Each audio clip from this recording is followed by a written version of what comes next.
Welcome to J.B.T Media, the world under the microscope. Pope Leo XIV has expressed his hope to visit Jerusalem in 2033 to commemorate the 2000th anniversary of Christ's passion, death, and resurrection. Addressing those gathered for the ecumenical meeting, he invited everyone to journey together on the spiritual path leading to the Jubilee of Redemption in 2033, with the prospect of returning to Jerusalem to the Upper Room. The Upper Room, also known as the Cenacle, from the Latin for supper room, is the site of the Last Supper and a central location in the Gospel accounts of Pentecost. According to the press office, Pope Leo described this spiritual path as one that leads to full unity, referencing his motto, in illo uno unum. Speaking to Christian leaders in Turkey, November 29th, Pope Leo XIV said he hoped they could meet in Jerusalem in 2033 to celebrate together the 2000th anniversary of the death and resurrection of Jesus. In a joint declaration with Ecumenical Patriarch Bartholomew of Constantinople, he called on Christians of East and West to finally agree on a common date for Easter. The Pope and Patriarch also appealed for an end to war.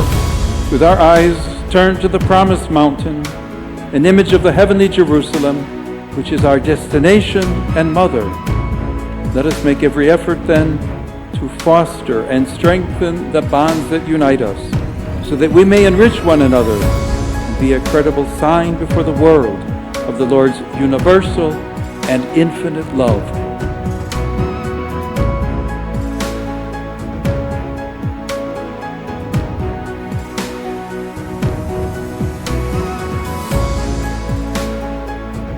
But why all eyes are on Jerusalem?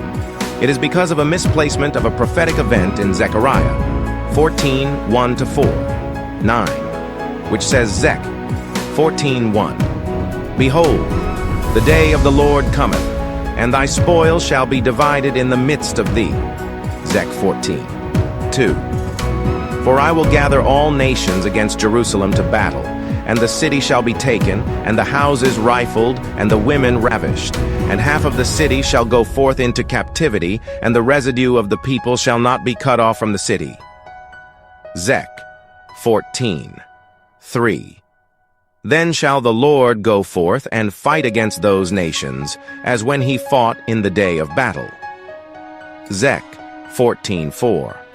And his feet shall stand in that day upon the Mount of Olives, which is before Jerusalem on the east, and the Mount of Olives shall cleave in the midst thereof toward the east and toward the west, and there shall be a very great valley, and half of the mountain shall remove toward the north, and half of it toward the south. Zech 14:9. And the Lord shall be king over all the earth. In that day shall there be one Lord, and his name one. The majority of Christendom thinks this is the second coming, when it is the third and final coming. In the second coming, Jesus is not touching Mount of Olives. We will meet him in the air. 1 Thessalonians 4:16. For the Lord himself shall descend from heaven with a shout, with the voice of the archangel, and with the trump of God. And the dead in Christ shall rise first. 1 Thessalonians 4:17.